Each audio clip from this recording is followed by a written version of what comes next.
We're looking at Geek for our Stedford. It starts like this. But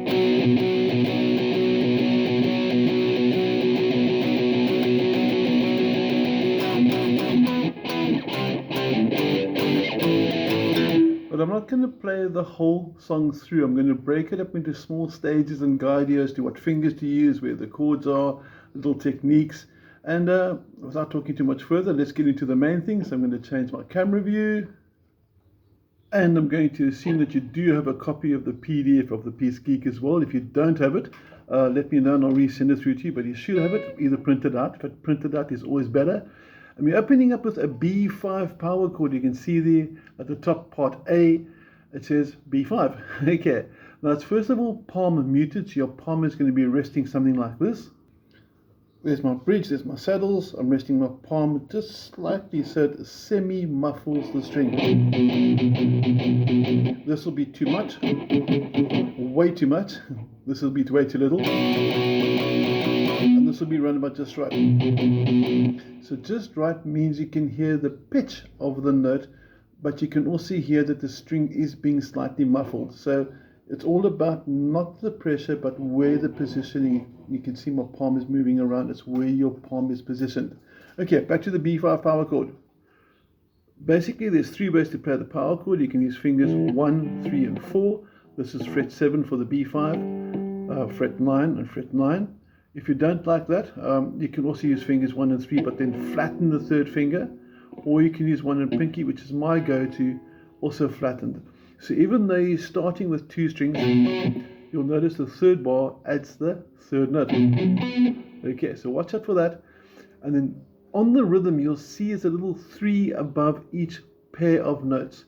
So it's got a swing feel to it. And right at the very top, it says pop funk. And just to the right of that, you'll see it's got this little piano crazy dot thing is called crotchets. And you'll see there's a triplet verb. The triplet's implied by the 3. Triplet means 3. So your rhythm should sound like this. And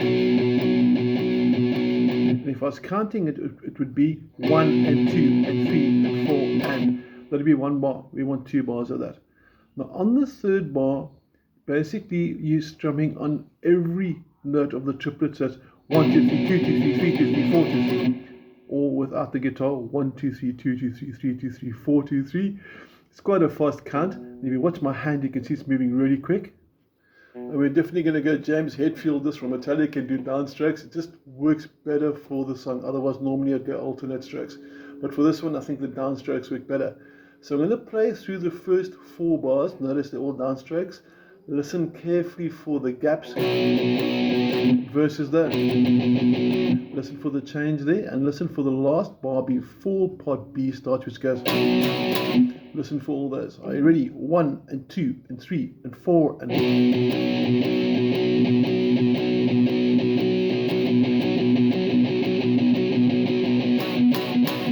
And you'll notice that I went very abrupt staccato notes, and we can get that it's staccato because if you look at the first bar of the second line, under those little crotchets you spoke about, the crazy piano dots, okay, there's a little dot underneath it. That little dot there means staccato, so the note mustn't ring. You want that. Okay. We're working now with part B of Geek, and we're going to start with a 7-9. It's an E5 power chord. Remember, I said there are 2 ways to play it. You can use your first finger and your ring finger, or your first finger and your pinky. We're not using an extra note anymore, so it's only 2 strings this time, so 1 and 3 or 1 and 4, and you don't need to place the finger flat. So whatever makes you happy, 1, 3, but not this, guys. This is too much of a stretch. Okay. You'll notice also there's a little crazy little dot with that looks like a 7 in the piano's line. That means rest, silence. So it's going to go like that. So you must have that little tiny gap in the rhythm. So it's going to go E5, down to fret 3, C5, upper string to G5, 3rd fret. And then watch carefully for the 0 on the A5. And watch my first finger here. You'll notice my first finger is lifting. Watch out for the 0. It sometimes catches us out. So the first 2 bars would sound like this if you want to play with 1 and 2 and 3 and 4 and. Then it repeats itself, but it goes into the second line, obviously bar number 7, and the 8th bar where there's a little 1 and a little sort of a dividing sort of symbol over there for those that do the math. It says number 1 by the G5, and it's going to be slightly different to number 2. So we're going to play number 1, in other words bar 7, and then into bar 8, which would be the first part, and it should sound like this. So watch out for that 1 2 3 1 2 on the first B5 there. Okay, so now we're going to play the whole part B one time through. Are you ready? 1 2 3 4 and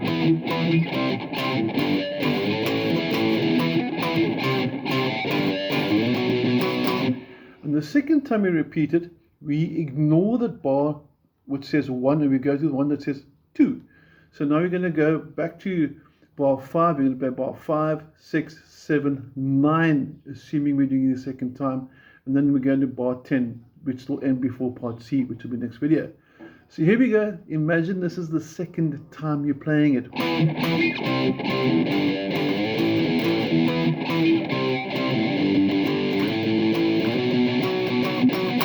Lots of little changes there, and watch for that extra note in bar 10 when it gets to that.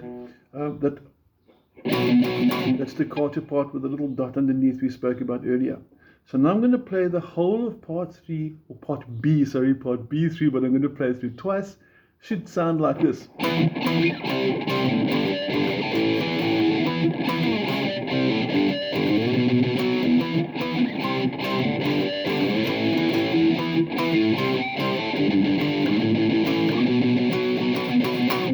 And then part C, which I'm